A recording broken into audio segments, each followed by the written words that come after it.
my god, you made a song just for TikTok? Yeah, you can come and watch me drink my morning coffee. Yeah.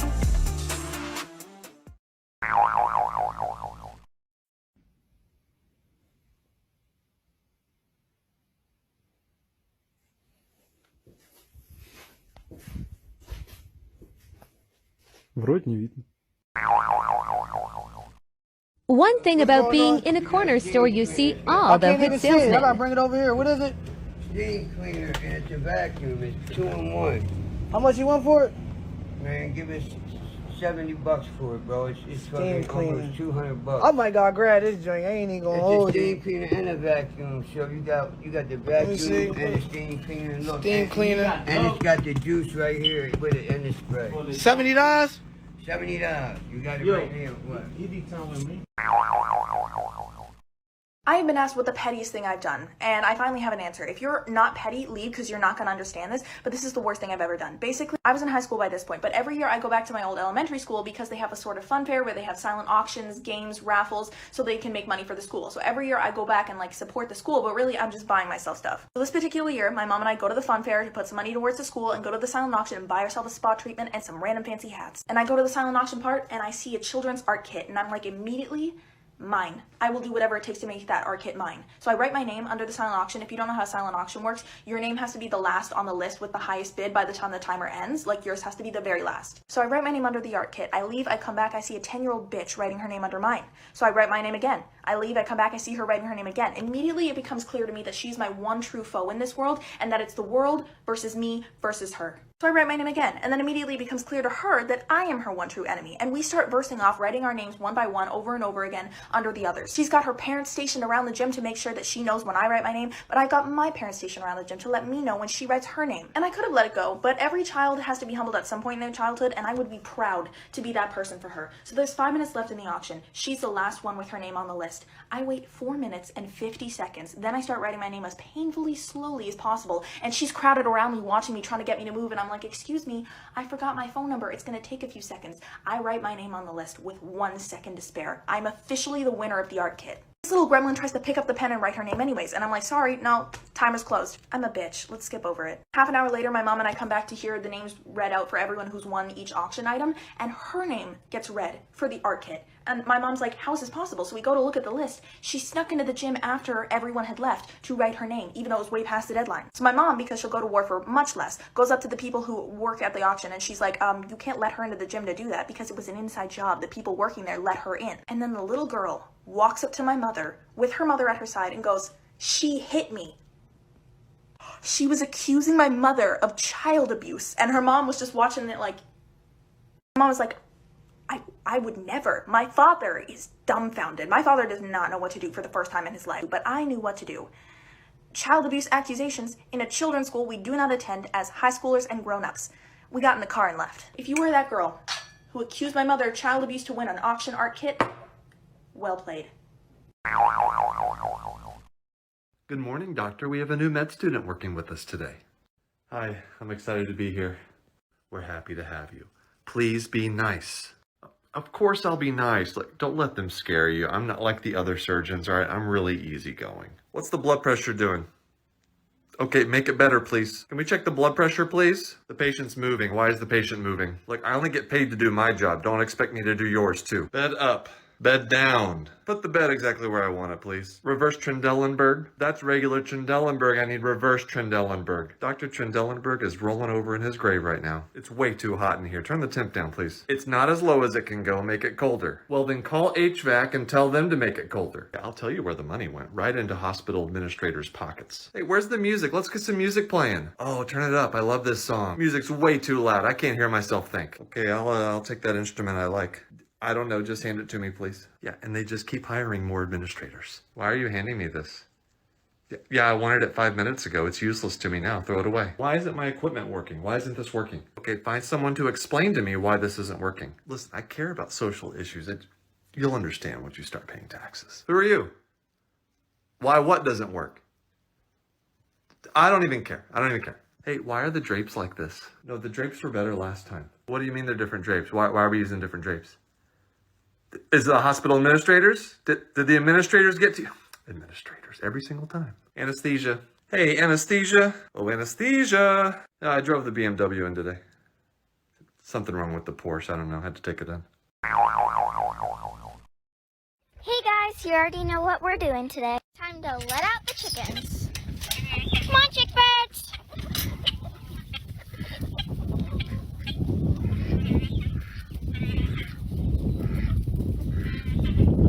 Alright, let's go let out Chicky. Come on. Chicky, I'm here. Alright, come on. Oh, we'll have to catch her again. Oh, got her. There you go. Let's open her door. And I'm gonna let her down real quick. Okay, I helped her down. Hey! The mysterious egg cracked. Moment of truth, what's inside? It looks like just egg yolk. Let's pick up these eggs. Don't worry, they'll eat it. Time to open this. And let's put the feed in front of the door. Let's get them some feed and add it in. Now let's collect eggs. Excuse-moi. It's so warm. Uh-oh. Come on. Oh, wait, never mind. I thought she was going to be the mean one. Ugh, let's get this egg back here. This one's so green. Like, look at it compared to that one. It looks like an Easter egg. Hi, Norma. Oh, my. Now for behind the walls. We got 2 eggs back here. Parkour. Stop it. Transferring to up here. Never mind, they knocked it down yesterday. Put it up here for now. Oh, it's so heavy. Time to get the shorty step stool. Guys, you know how yesterday we got a little green egg and a big green egg? Well, it happened again. So cute. And last egg.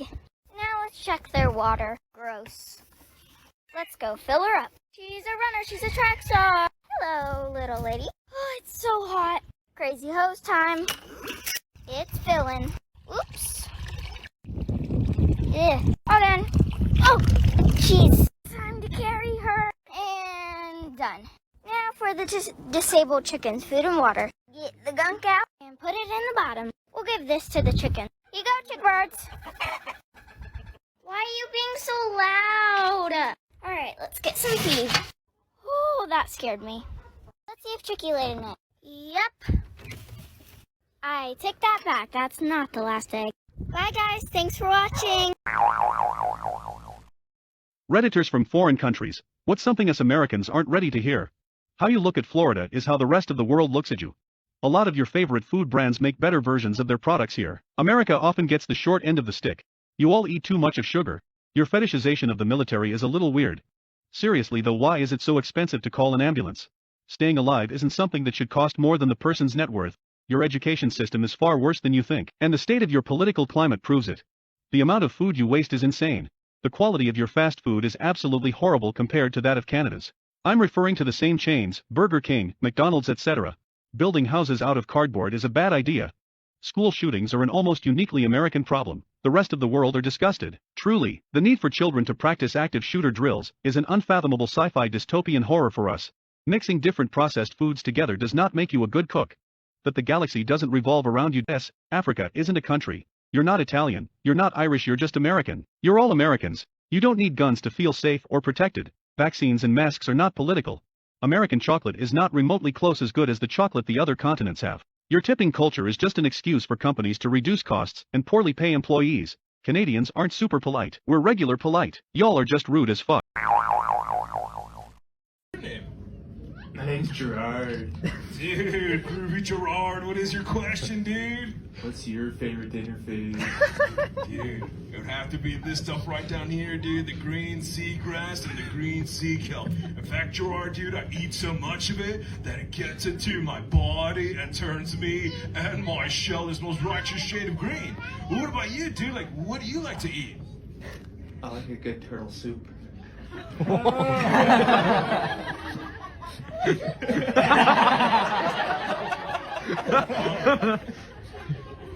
Ryan, is Gerard still there?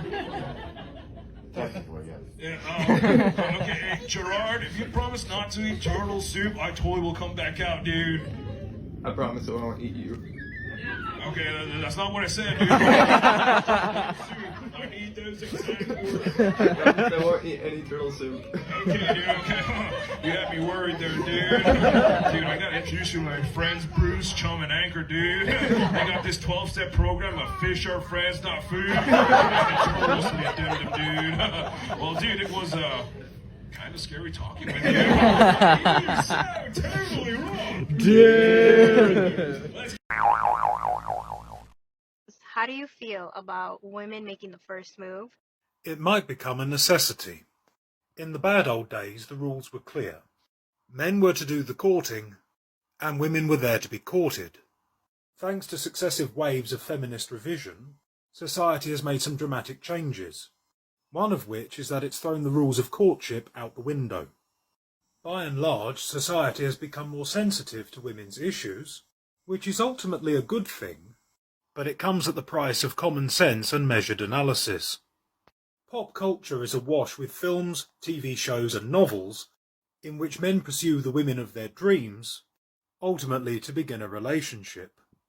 There is, however, a prevailing counter-narrative in which men are told that they should leave women alone, lest they be accused of harassment. Anyone can safely see the contradiction, which would make interpersonal relationships impossible, but nobody's entirely sure how to counteract it. There is also another glaring problem. Men are not entirely sure that women want to make the first move, because they're attracted to men bold enough to make the approach. There is perhaps another philosophical hurdle. Relying on men to make the first move reinforces a gender role, and the feminist movement has been trying to destroy them for decades. Furthermore, if a woman considers herself a true feminist, she ought to ask herself why a man needs to impress her, and what she might be able to do to impress him. After all, if men and women are equal, men and women should expect a fair sharing of the burden, and should understand that one side shouldn't be forced to do all the work.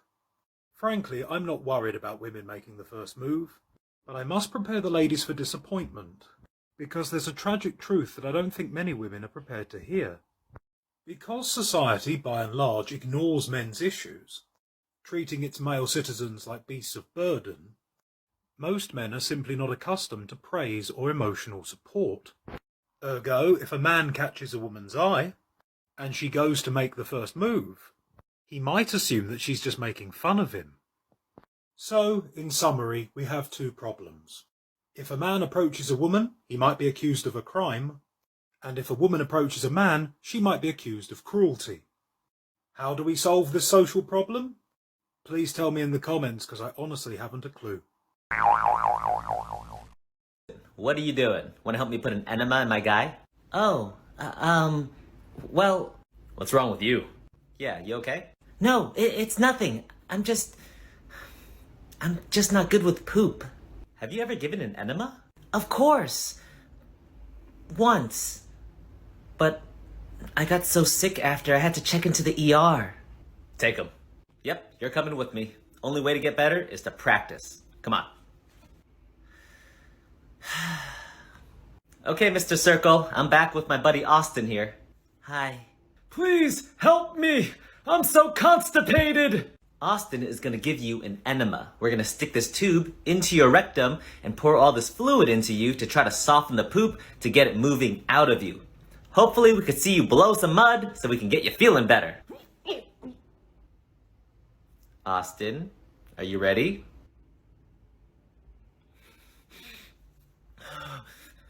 All right, here we go. Turn towards me, Mr. Circle. And done. Okay, great, Mr. Circle. Try to hold the fluid in for as long as you can, okay? At least 5 minutes. The longer the better. Okay. Me and Austin will be right back.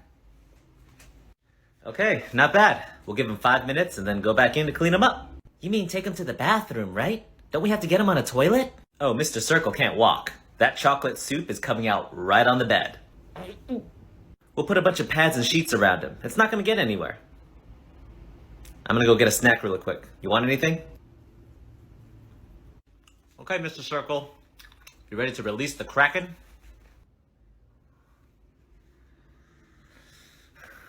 Please! I can't hold it in any longer! Okay, Mr. Circle, go ahead and release. I got you. You're doing great, Mr. Circle. Is it coming out? Yeah, a lot. Nice. Oh, watch out, it's getting on the ground. What? Oh no! More pads, more pads, more pads, block it. I can't, it's getting all over the floors. Crap, it's getting on my shoes. Hey, I just said crap. I didn't even mean to do that. It's on my pants! Rich, it's on my pants! What's happening? You're doing great, Mr. Circle. Austin, calm down. Breathe. You're gonna slip.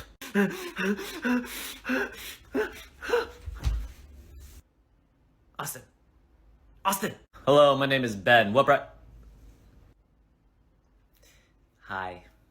What are you doing here? What's that smell? That would be him. Is he covered in... Yeah.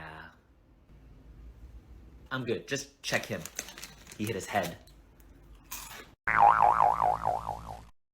Though, please at least pretend to give us your attention for just a couple of moments so we can point out safety features of our snazzy 737-700 series aircraft. To fasten your seatbelts, insert the flat end into the buckle to release lift up on the buckle.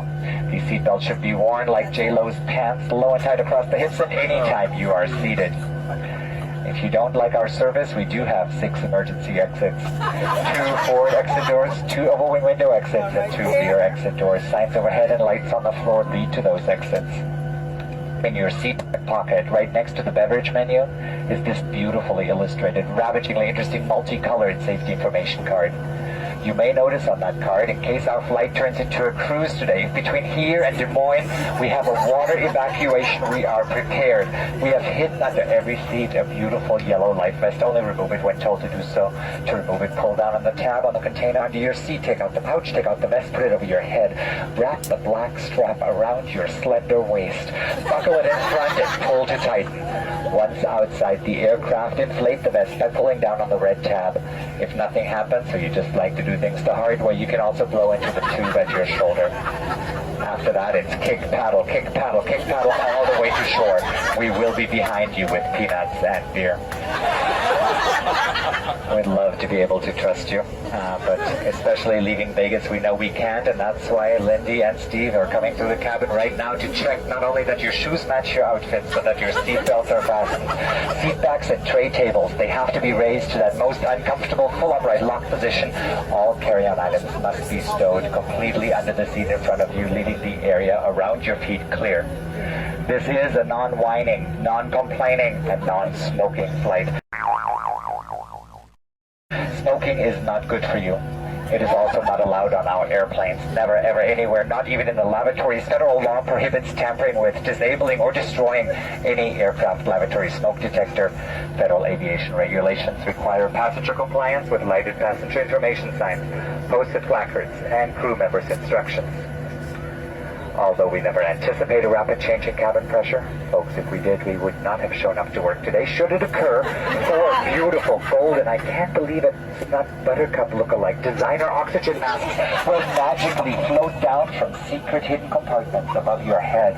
When that happens, immediately stop screaming. Let go of your neighbor. Pull down on one of those masks until the plastic tubing is fully extended. That activates your complimentary flow of oxygen.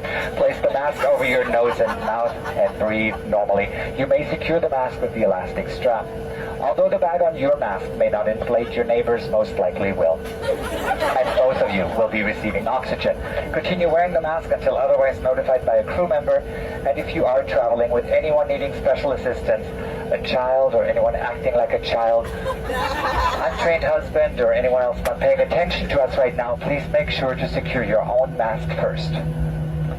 That's it for the do's and don'ts. Sit back, relax, or lean forward all twisted up. The choice is yours. In any case, enjoy our 2-hour, 50-minute schedule. But with this jet and these pilots, probably faster than this. Gate-to-gate service into Iowa. That's where we're going, folks. Welcome aboard. Yeah, you can come and watch me drink my morning coffee.